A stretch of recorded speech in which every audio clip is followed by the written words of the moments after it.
Bom, esses são os avisos. Eu quero fechar a nossa série de mensagens hoje. Abandone a maledicência. Nós estamos falando desde o domingo passado, não, retrasado, sobre maledicência. Nós temos falado sobre esse pecado que tem se tornado um pecado comum no meio das pessoas. Se puder baixar um pouquinho o pad aqui no retorno aqui, que está alto aqui. Então, antes da gente entrar no tema de hoje, eu quero pensar com você a introdução dessa série. Porque a gente precisa compreender o que é maledicência. O que é maledicência? O que é esse pecado? Nós vivemos uma época onde falar da vida alheia se tornou um entretenimento. Você tem programas na TV que falam da vida dos outros. Então virou um entretenimento falar da vida alheia. E porque virou um entretenimento, as pessoas têm tornado esse pecado algo comum.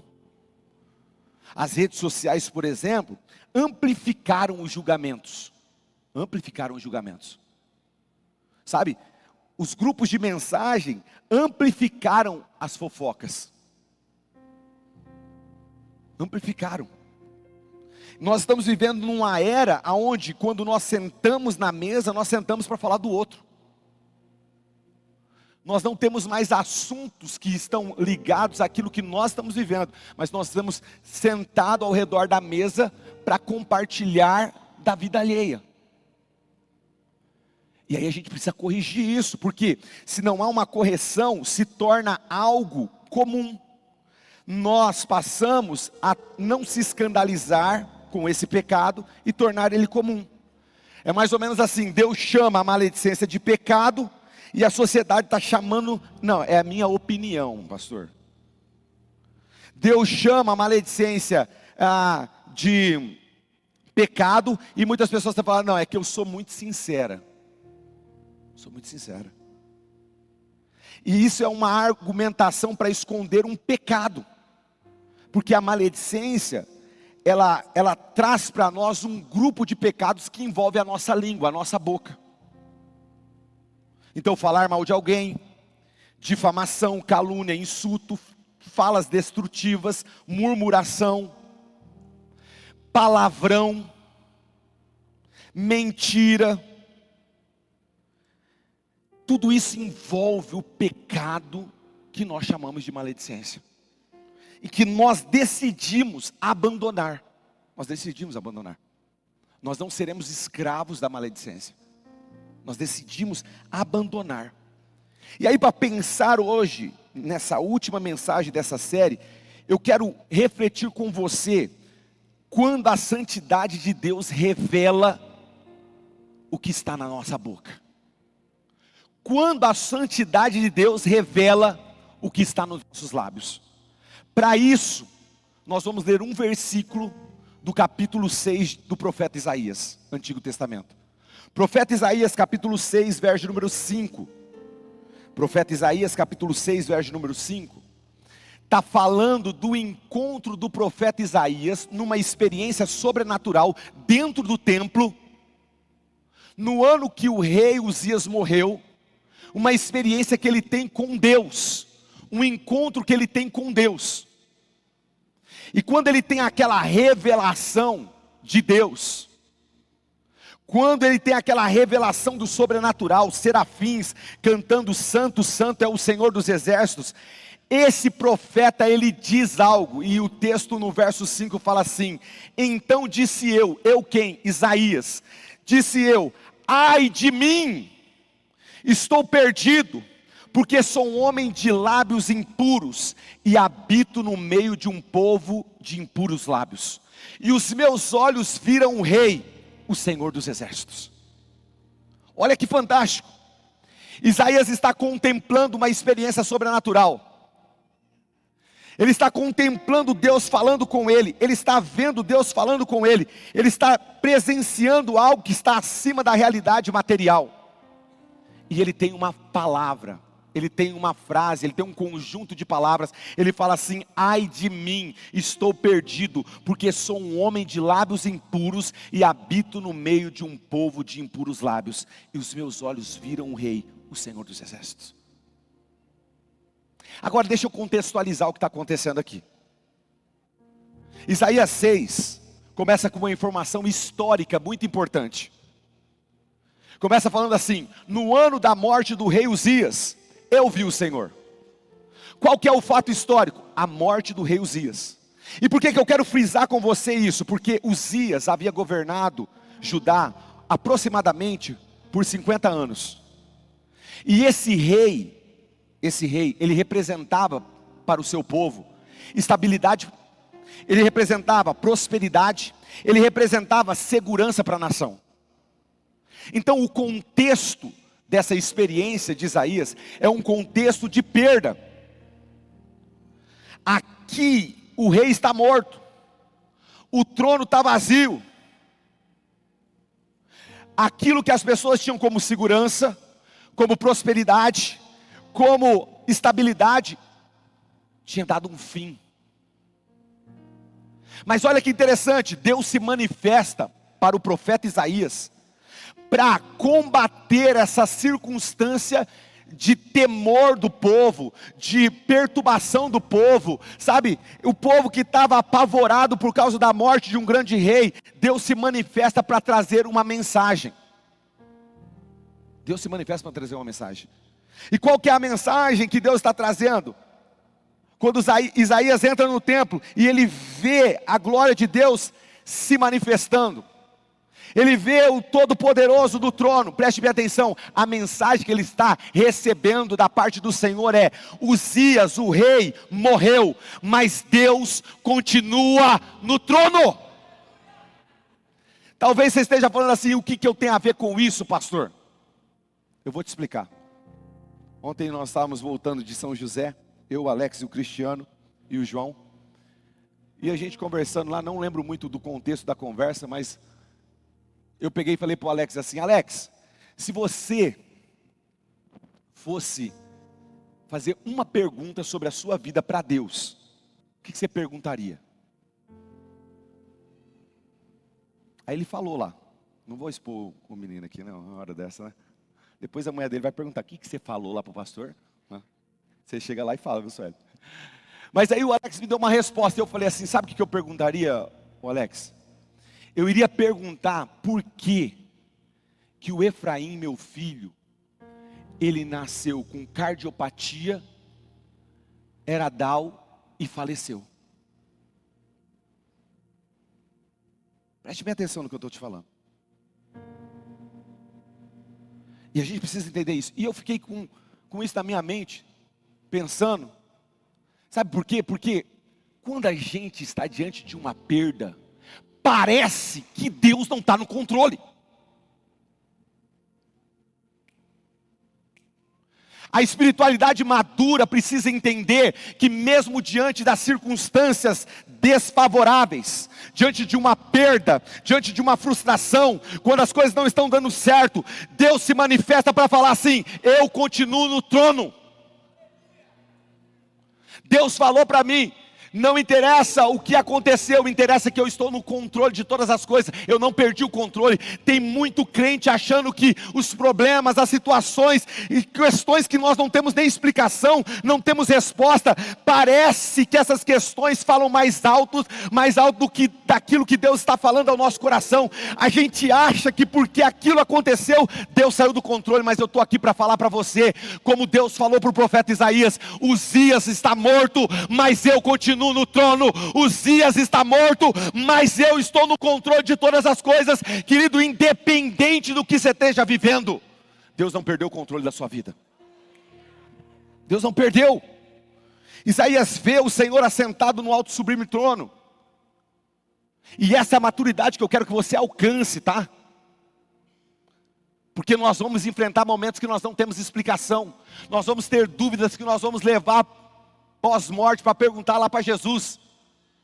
Mas deixa eu te falar, as dúvidas não podem ser maior do que a tua convicção de que Deus está no controle. As dúvidas não podem ser maior do que a convicção de que Deus está reinando, de que Deus pode fazer, de que Deus pode agir. A dúvida não pode ser maior do que o entendimento que você tem a respeito de Deus. Para com isso. Deus continua no controle. Isaías está vendo. Ao redor do trono estavam os serafins proclamando: Santo, Santo é o Senhor dos exércitos. E aí nós chegamos no versículo 5 que nós lemos aqui. E é interessante que a santidade que Isaías está contemplando de Deus, produz nele algo, uma consciência. Sabe, e esse movimento é um movimento central aqui no capítulo. Porque há uma visão sobre a santidade de Deus, sobre o governo de Deus, sobre a autoridade de Deus. Isaías viu Deus, Isaías viu a si mesmo, Isaías foi purificado, Isaías ouviu Deus e Isaías respondeu Deus. E a gente precisa entender isso. Antes do propósito ser revelado na sua vida, Deus, Ele vai exigir e existir para transformar você, para mudar você. Então, antes de Deus usar os seus lábios, Deus quer tratar os seus lábios. E por que eu estou falando isso? Porque o profeta é aquele que ouve de Deus e entrega para o povo. Então a ação profética no Antigo Testamento está sempre nessa linha. Deus entrega para o profeta e o profeta anuncia para o povo. O sacerdote pega do povo e leva para Deus. No Antigo Testamento nós temos essa realidade. Então qual é a ferramenta do profeta? É a boca. A ferramenta de Isaías é a boca. E é interessante que Isaías, ao contemplar a santidade de Deus, ele tem consciência de que aquilo que Deus queria utilizar tinha um probleminha. Não estava de acordo com a santidade de Deus. E aí ele começa a se entregar diante do Senhor, a se humilhar diante do Senhor. Mas o que eu quero que você aprenda aqui? Eu quero que você aprenda que a santidade de Deus, ela comunica algo que precisa transformar a sua vida, o seu linguajar, aquilo que sai da tua boca. Então vamos para o primeiro ensino desse texto. Eu só li um versículo, versículo 5. Primeiro ensino desse texto está no ai de mim. E o que esse ai de mim de Isaías nos ensina? Ensina que a santidade de Deus produz consciência de pecado, do pecado. Ele não falaria ai de mim se ele não tivesse a consciência que ele está diante de Deus e que algo que estava nele não tinha compatibilidade com aquilo que ele estava vendo. Então ele disse: ai de mim. E é algo interessante nessa expressão, por quê? Porque nos capítulos anteriores, no capítulo 5, você vai ver Isaías repetindo: ai dos que, ai dos que, ai dos que. Isaías estava enxergando perfeitamente o pecado da sociedade que estava à sua volta no contexto dessa experiência. Então antes dele ter a experiência de falar ai de mim, ele está fora do templo e ele está enxergando os problemas, os pecados das pessoas que estão à sua volta. Isso te parece familiar? Isaías está contemplando. E aí quando ele tem a experiência com Deus dentro do templo, ele muda o discurso, ele para de falar ai deles e começa a falar ai de mim. Porque ele percebe que a santidade de Deus está acima da realidade que ele está vivendo. E deixa eu te falar algo, querido, esse é um dos grandes sinais de maturidade espiritual. O imaturo sempre começa pelo pecado do outro, mas o maduro espiritual, ele permite que Deus conheça o seu coração, que Deus revele o seu pecado, que Deus trate a sua vida. Isso é muito interessante. Jesus ensinou isso. Olha o texto, põe para mim. Não distrai ela aí não. Põe para mim aí, não distrai ele não. Põe para mim aí. Mateus capítulo 7, verso número 5. Fica ligado aí no culto aí do pessoal que está servindo. Olha o que diz o texto. Tira a primeira trave do teu olho, então verás claramente para tirar o argueiro do olho do teu irmão. O Isaías começa a sua história falando ai deles, ai daqueles, ai daquele outro, ai daquele grupo. Mas quando ele está diante de Deus, numa experiência sobrenatural, a conversa muda, a perspectiva muda, a palavra muda. Ele não fala mais ai daqueles, mas ele fala ai de mim. Porque ele começa a enxergar o eucalipto que estava no olho dele, ele começa a enxergar a trave que estava no olho dele, ele começa a perceber que havia pecado, e o pecado estava na boca dele. E preste bem atenção, não estou falando que você não tem que confrontar pecado, mas a gente precisa entender que o profeta aqui, ele é profeta, ele confronta pecado, mas ele começa olhando para dentro de si. E a gente precisa olhar para dentro de si, sabe por quê? Porque senão a gente cai no engano da religiosidade. Sabe o que a religiosidade ensina? Ensina você a entrar na igreja procurando quem precisa mudar, e não enxerga que é você. A religiosidade, sabe o que ela te ensina? Ensina você a entrar procurando o defeito do outro, procurando o problema do outro, procurando a situação de pecado do outro, e não permite você enxergar, olhar para si mesmo. A presença de Deus nos ensina a perguntar: Senhor, o que eu preciso mudar, e não o que o outro precisa mudar.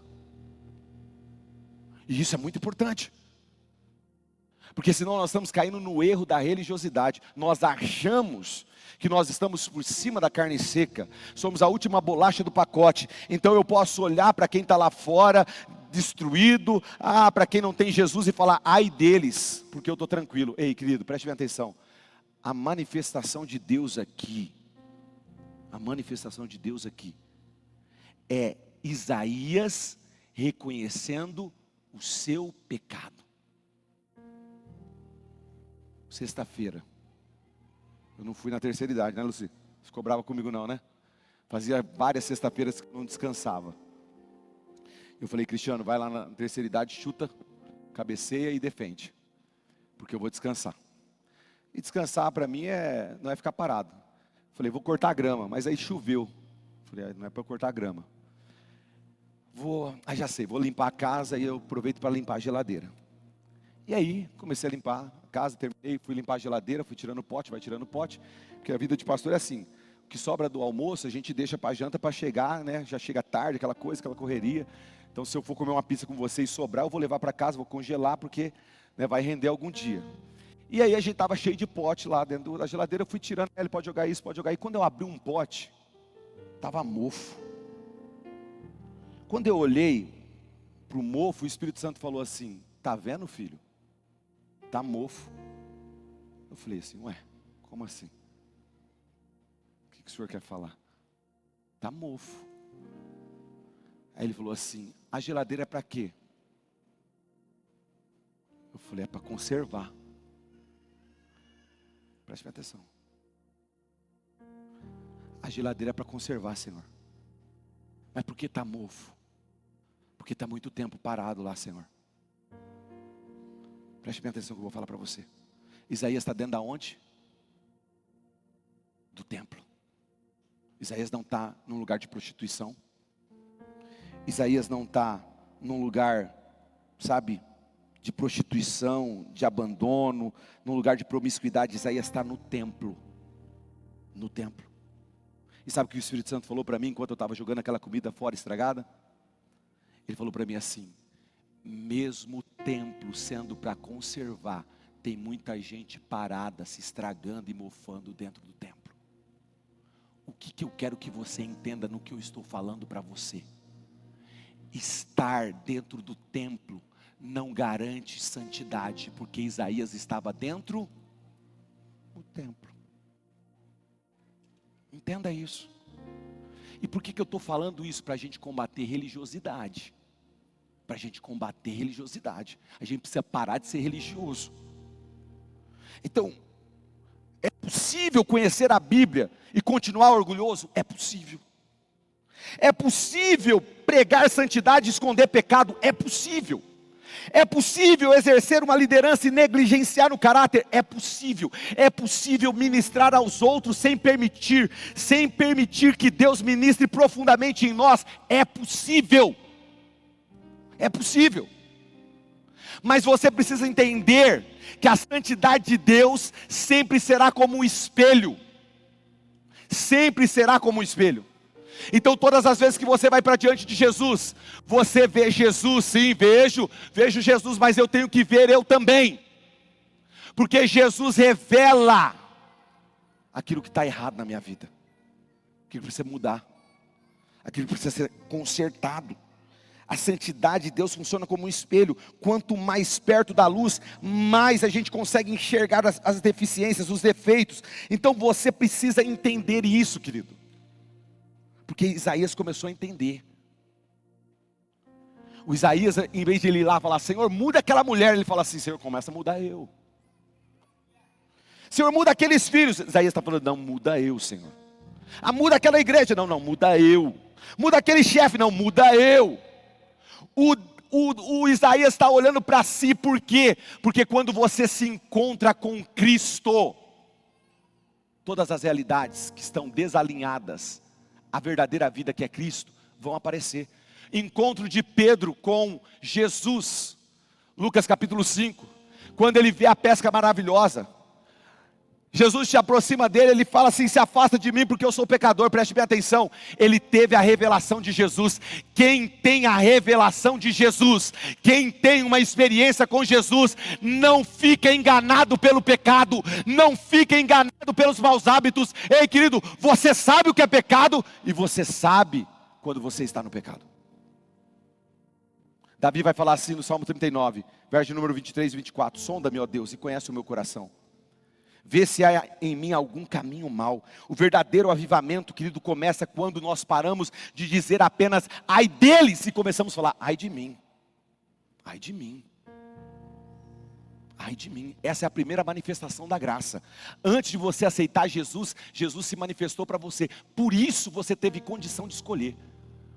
Porque você nem sabia que você era pecador. Mas quando Jesus mostrou para você a verdadeira vida, opa, agora eu sei quem eu sou. Agora, o segundo ensino é que ele fala, ai de mim, mas ele fala assim também, eu estou perdido. Por quê? Porque a presença de Deus quebra a nossa autossuficiência. Ele está falando, eu estou perdido. Essa expressão no hebraico aqui, carrega um sentido de estar arruinado, destruído, reduzido ao silêncio. E isso é impressionante, por quê? Porque Isaías não era um homem sem conhecimento de Deus, não era um pagão, não era uma pessoa que estava num ambiente de prostituição. Isaías está no templo, e foi no templo que ele descobriu que ele precisava ser transformado. Então por que você precisa estar aqui? Você também, viu, da mesa. Fica cortando meu microfone. Então você precisa entender que você precisa ser transformado. Queridos, não tenha medo de palavras que vão confrontar você e o seu pecado. Por quê? Porque o lugar aonde nós estamos é um lugar para tratar a nossa vida e nos tornar a imagem e semelhança de Deus. Então quanto mais eu me coloco nesse lugar de transformação, mais eu estou falando, eu dependo do Senhor. Deus precisa quebrar a nossa autossuficiência. E quebrar a autossuficiência, de fato, é mostrar e revelar as coisas que estão irregulares na nossa vida. Então existe uma diferença entre o quebrantamento e a destruição. Deus não confronta Isaías para abandonar ele. Deus não confronta Isaías para transformar, para arruinar ele. Deus confronta Isaías para transformar ele. E deixa eu te falar algo aqui, ó. Talvez você está somando na sua vida. Porque se você tiver que abrir mão de algumas coisas, você vai ficar perdido. Tem muita gente que está falando assim, pastor, eu não posso abrir mão desse pecado, porque se eu abrir mão desse pecado eu estou perdido. Eu estou falando para você que o Deus que revela o teu pecado, Ele não te deixa perdido, Ele te dá direção. Fica tranquilo, porque se você acha que o pecado é capaz de sustentar a tua vida, você nem imagina o que Deus pode fazer por você. Ei, eu estou falando que Zaqueu encontrou Jesus e foi exposto o seu pecado, mas ele não teve nenhum momento medo de abrir mão daquilo que sustentava a vida dele, que dava recurso para ele, que colocava a comida dentro da casa dele. Ele não teve dificuldade, sabe por quê? Porque ele entendia que Jesus era maior e poderia sustentar ele muito melhor do que o pecado que tinha sustentado a vida dele toda. Então às vezes você quer manter algumas relações pecaminosas, cuidado, querido. Algumas condutas pecaminosas, cuidado. Sabe, a convicção do pecado não é o destino final, e eu quero que você entenda isso. Quando você entrou aqui, eu não estou aqui para te acusar, para apontar para você, eu estou aqui para confrontar você, isso eu estou. Mas eu estou falando para você que o destino final não será o pecado, não será somente o confronto. Deus irá direcionar você, Deus irá apontar um caminho, porque quem anda com Jesus não fica fora do caminho, porque Ele é o caminho, Ele é a verdade, Ele é a vida. Então a gente precisa entender que o confronto é o começo de um tratamento. O apóstolo Paulo em 2 Coríntios capítulo 7, verso número 10, 2 Coríntios capítulo 7, verso número 10, diz assim Paulo: porque a tristeza segundo Deus produz arrependimento para a salvação. Sabe o que significa a palavra salvação? Cura, libertação. Põe o texto para mim aí, varão. 2 Coríntios capítulo 7, verso número 10. A tristeza segundo Deus produz o que? Arrependimento para a salvação. Então você precisa entender e fazer essa comparação. Porque o texto continua falando assim: mas a tristeza do mundo produz morte. Eu estou aqui para falar para você, ainda que você esteja diante da revelação de Deus, e essa revelação de Deus declare, revele o teu pecado, e você fique triste por causa da revelação do pecado, deixa eu te falar, essa tristeza não é para a morte, é para a vida, é para mudar, é para converter, é para arrumar a sua história, é para fazer a sua história ser uma história nova. Então Deus, Ele revela para curar, Deus confronta para restaurar, Deus mostra a ferida porque Ele pretende tratar. Ele pretende tratar. Então não caia no engano de falar assim: eu não preciso mudar. Porque quando nós acreditamos que todos precisam mudar, menos nós estamos espiritualmente em perigo. Espiritualmente em perigo. O apóstolo Paulo, um dos grandes homens de Deus, em 1 Timóteo capítulo de número 1, verso número 15, 1 Timóteo 1,15, ele fala assim: Cristo Jesus veio ao mundo para salvar os pecadores, dos quais eu sou o principal. Eu sou o principal. Sabe o que Paulo está falando? Paulo está falando assim, ó: eu sou maduro o suficiente para entender que eu preciso de alinhamento espiritual. E quanto mais maturidade, ou quanto mais amadurecemos espiritualmente, mais consciência nós ficamos da nossa dependência de Deus, da graça de Deus. A gente precisa entender isso, porque a santidade, ela não pode produzir arrogância em você. A santidade precisa produzir dependência. Preste bem atenção no que eu vou falar para você de novo. A santidade não pode, gerar em você, produzir em você uma arrogância, porque isso é religiosidade. A santidade de Deus precisa produzir em você dependência. É você entender que você depende da graça do Senhor, porque você só consegue vencer o pecado porque a graça se manifestou na sua vida, porque você só consegue dizer não porque um dia você encontrou com Jesus. Eu estou aqui para falar para você que a santidade de Deus, ela não só revela o nosso pecado, mas ela garante a nossa vitória sobre o pecado. O terceiro ensino, ele fala: sou um homem de lábios impuros. E aqui é a palavra: maledicência. Deus quer santificar aquilo que nós usamos para representar Ele, a boca. O profeta usa o que como instrumento? A boca. Então o que Deus quer fazer é santificar a nossa boca. Querido, preste bem atenção. Isaías poderia ter mencionado muitos pecados, mas ele declarou: eu sou um homem de lábios impuros. Por quê? Porque Isaías era profeta. E eu não sei se você entendeu ainda o que eu quero falar quando eu falo que Isaías era profeta. Você é profeta. O principal instrumento do profeta era justamente a boca que deveria anunciar a palavra de Deus, a boca que deveria fazer decretos espirituais em ambiente de destruição, a boca que deveria liberar sons que iriam construir, trazer à existência aquilo que não existe. Essa boca está suja, essa boca está impura. Então há um contraste no capítulo aqui que é poderoso. De um lado está os serafins, que usam os seus lábios para declarar santo, santo, santo. E do outro lado está Isaías, que está falando assim: meus lábios são impuros. A pureza da adoração celestial revelou a impureza dos lábios de Isaías. A gente precisa entender isso. Porque falar em nome de Deus Ser um cristão, representar Deus, é algo muito sério. Deus não está interessado somente naquilo que nós fazemos. Deus está interessado naquilo que sai da nossa boca. O que está saindo da tua boca? Porque Tiago capítulo 1, ou melhor, capítulo 3, Tiago 3:2 diz assim: se alguém não tropeçar no falar, é perfeito varão, capaz de refrear também todo o corpo. Todo o corpo. Todo o corpo. Ou seja, Tiago, irmão de Jesus, está falando assim, preste bem atenção. Se você consegue controlar a tua boca, você não tem problema. Ou pelo menos não deveria ter, porque se você controla a tua boca, você controla o corpo. Dá a entender que se você perde na boca, você perde em todas as outras áreas da sua vida. E Jesus vai até aprofundar sobre isso, lá em Mateus capítulo 12, verso número 34, quando ele fala, a boca fala do que está cheio o coração.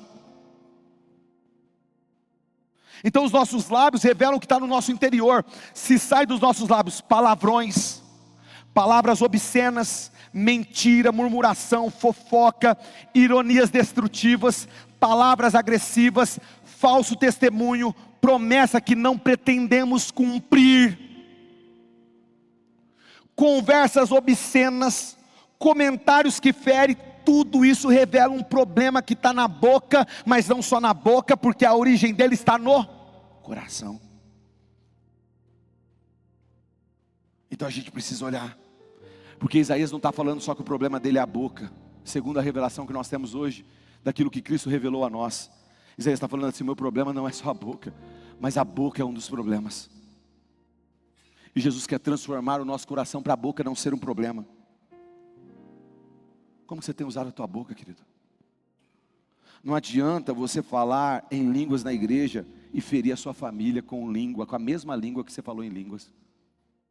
Não adianta você pregar no ambiente de trabalho, mas chegar na tua casa você espalhar fofoca. Não adianta você cantar, tu és santo, mas usar os mesmos lábios para destruir alguém. Tiago confronta isso. De uma boca, Tiago 3:10, de uma boca procede bênção e maldição. Meus irmãos, não é conveniente essas coisas, que as coisas sejam assim. Não tem como. Nós precisamos colocar a nossa boca no altar. Por isso que Davi ora no Salmo 141, verso 3, pões guarda, Senhor, na minha boca, vigia nas portas dos meus lábios. Sabe por quê? Porque Isaías, ou melhor, Davi tinha o entendimento, o salmista tinha o entendimento que Deus quer transformar a nossa boca para que da nossa boca saiam palavras de vida. Porque Deus quer usar a tua boca para transformar ambientes. Deus quer usar a tua boca para transformar cenários. Deixa eu lembrar você do profeta Ezequiel, que chega num vale de ossos secos, e pela boca dele ele transforma aquele lugar. Sabe o que eu estou falando para você? Talvez hoje você vai voltar para a tua casa, e a tua casa é um lugar impuro, cheio de pessoas impuras. Talvez você vai lá para dentro da tua casa, cheio de podridão e ossos, e você vai ter que usar essa boca poderosa para profetizar a verdade de Deus naquele lugar. O que eu estou falando para você, querido, é que Deus quer transformar cenários, locais, pessoas. Deus quer mudar cidades, nações, através da boca daqueles que colocam a sua língua no altar. Aí, o quarto ensino, ele fala assim, ele olha primeiro para ele, para depois olhar para o outro. Eu sou um homem de lábios impuros, e habito no meio de um povo de impuros lábios. Ele poderia começar falando assim, eu habito num local onde o povo é de impuros lábios, para justificar a impureza dele. Mas ele fala o quê? Eu sou um homem de lábios impuros, e habito no meio de um povo de impuros lábios. Ou seja, Isaías não está normalizando, e nós não podemos normalizar o pecado do ambiente. Ah, pastor, mas lá não dá. Ah, pastor, eu chego lá no salão, as mulheres começam a falar dos outros, aí eu vou junto.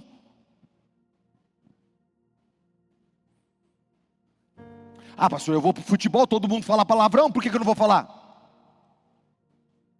Querido, preste bem atenção. Isaías fala, eu tenho um problema. E eu estou num ambiente também que está contaminado. E isso é extremamente atual, porque nós vivemos uma cultura que normalizou determinadas formas de falar. Ah, todo mundo fala assim. Ah, todo mundo comenta, todo mundo faz. Isso é só uma brincadeirinha, não significa nada. Mas a pergunta tem que ser assim: todo mundo sou eu? Todo mundo tem a revelação que eu tenho? Consegue entender isso que eu estou falando para você? Por que o salmista no Salmo de número 1 fala assim: bem-aventurado é aquele que não anda segundo o conselho dos ímpios, não se assenta na roda dos escandalhões, não se detém no caminho dos pecadores, antes o seu prazer está na lei do Senhor. Sabe por quê? Porque a gente precisa entender que os ambientes não podem formar a nossa vida. O ambiente não pode formar a nossa vida. O seu ambiente não pode formar você, você que tem que formar o ambiente. Deixa eu falar algo aqui, acho que não tem nenhum aluno meu hoje aqui, mas hoje de manhã tinha um aluno meu aqui. Na minha sala de aula, na minha aula, não fala palavrão, e se falar eu confronto. Porque a autoridade do lugar sou eu. Quem é que manda na tua casa? Quem é que manda no teu empreendimento? Quem é que manda na sala que você trabalha? Preste bem atenção, todo mundo faz, mas aqui não faz. Ah, na minha casa eu falo palavrão, na tua casa, aqui você não fala. Preste bem atenção no que eu estou falando para você, querido. É hora de nós pararmos de viver de acordo com de acordo com aquilo que as pessoas costumam fazer. Lembra do primeiro milagre de Jesus? O primeiro milagre de Jesus foi transformar a água em vinho. Quando o mestre Sala experimentou da água, sabe o que o texto diz para nós? Ele falou assim, ó: todos costumam pôr primeiro o bom vinho, mas você guardou o melhor até agora. Olha que interessante. Olha o que o milagre de Jesus está apontando. Não é só um milagre de transformar água em vinho. O milagre de Jesus é que Jesus chegou para não andar como todos costumam andar.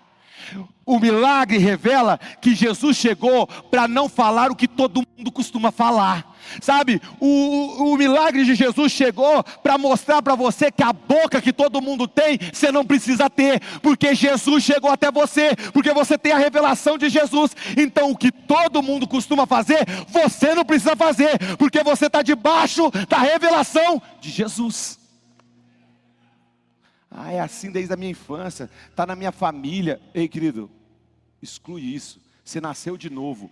Se você não tivesse nascido de novo, tudo bem, recolha a sua insignificância. Mas você nasceu de novo. O processo do evangelho é um novo nascimento, sabe por quê? Para parar com essa desculpinha. Ah não, porque fala assim, porque faz assim, porque todo mundo faz. Para com isso, você nasceu de novo. É algo novo. Então eu vou agora correr para a gente terminar. Efésios capítulo 4, verso número 29, fala assim: não saia da vossa boca nenhuma palavra torpe, e sim unicamente que for boa para edificação. Crente não fala palavrão. Acabou. Não fala. Não interessa o ambiente que você está. Você não fala. Não vamos normalizar pecado. Então a gente precisa parar para pensar sobre isso, porque Paulo está falando isso, ó. Não se tenha na vossa boca palavras torpes, palavras obscenas. Para com isso. Existem palavras que você fala que as pessoas ficam envergonhadas por você. Boca suja. Preste bem atenção. A palavra, querido, ela determina muitas coisas na nossa vida.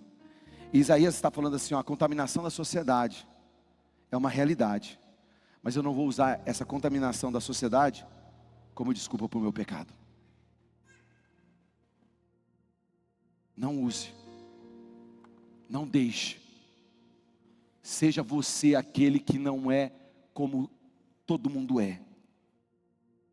Entenda essa verdade espiritual. Eu termino, pode vir, louvor, senão o pessoal vai achar que eu não vou terminar. Eu pregava umas 2 horas, que eu estou muito louco hoje, hein? Deus. Mas eu termino falando para você que o quinto ensino é que Isaías fala assim: os meus olhos viram o rei. A transformação começa quando nós voltamos a olhar para Deus. Olha aqui para mim. Ó a sequência. Eu olho para Deus, olho para mim, depois eu olho para os outros. Olho para Deus, olho para mim, depois eu olho para os outros. Entenda o que eu estou falando para você, porque finalmente Isaías, ele revela a causa da sua transformação. Os meus olhos viram o rei. Aqui está o segredo. Isaías não percebeu a sua condição porque participou de um seminário de comportamento. Ele percebeu a sua condição porque ele viu o rei. Quanto mais nós contemplamos Deus, menos impressionados nós ficamos com as desgraças que muitas vezes acumulamos na nossa vida. Entenda isso.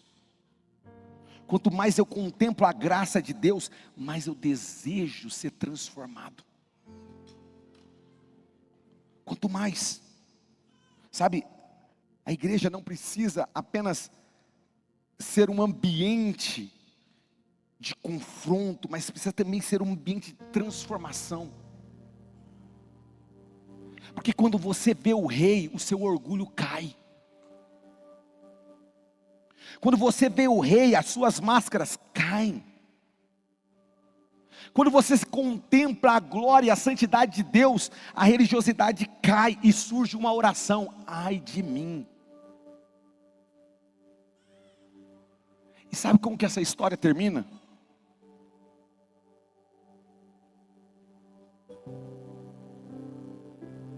Porque é fantástico isso. Revelação das revelitudes reveladas, das profundezas aprofundadas. Não foi de manhã, veio agora. Ó, a sua boca vai falar daquilo que você está vendo. Então para de olhar para os outros e olha para Jesus.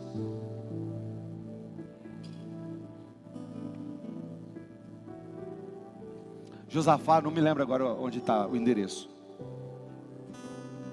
mas Josafá certa vez falou assim: eu vejo a multidão, eu não aguento com ela, nem tenho força para suportar ela, para resistir ela, mas os meus olhos permanecem em ti. Acho que é 2 Crônicas alguma coisa. Preste atenção, a sua boca fala do que você contempla. Contempla Deus. Contempla Deus. Porque Deus não só revelou a impureza de Isaías para descartar ele. Deus revelou a impureza para purificar ele. Então o que eu estou falando para você, para terminar essa ministração, é que Deus revela para você, não para te descartar, para te expor, mas para te purificar. Porque o texto termina no verso 6: então um serafim voou para mim, trazendo na mão uma brasa viva. E sabe o que ele fez com essa brasa? Ele tocou exatamente aonde Isaías havia confessado a sua impureza. Sabe por que tem áreas da sua vida que ainda não receberam um toque de Jesus? Você não confessou ainda. Você não confessou. Deus toca na ferida que é confessada. Deus toca na fraqueza que é confessada. Deus toca no lugar da confissão. Isaías está falando: é os meus lábios que estão impuros, toca em mim.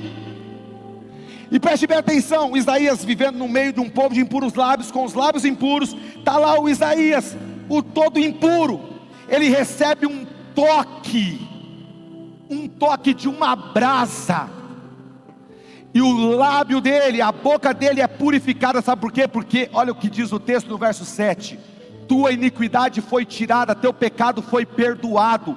Eu estou aqui para falar para você nessa noite: o toque de Deus pode destruir o que o pecado fez na sua vida. Um toque, bastou um toque. É um toque para curar essa ferida, é um toque para mudar esse comportamento, é um toque para você abandonar esse mau hábito, é um toque para você vencer esse pecado. Basta um toque de Jesus, um toque. Isaías está falando: eu sou impuro, E Deus fala, fica tranquilo, eu vou te purificar. Sabe por quê, querido? Deus revela a nossa fraqueza, o nosso fracasso, o nosso pecado, não para nos condenar, mas para nos transformar e nos purificar. Deus toca em você. Então permita ser tocado, porque o Isaías que achou que estava perdido, Jesus fala, ou melhor, Deus fala, ei, preste minha atenção, você não está perdido não, eu tenho uma missão para você. Pode abandonar o pecado que eu tenho uma missão para você. Pode abandonar o pecado que eu tenho um propósito para você. Pode abandonar essa vida desgraçada que você está vivendo, porque eu tenho um propósito para você. Deus está falando isso. Deus toca nos lábios dele. Seja puro.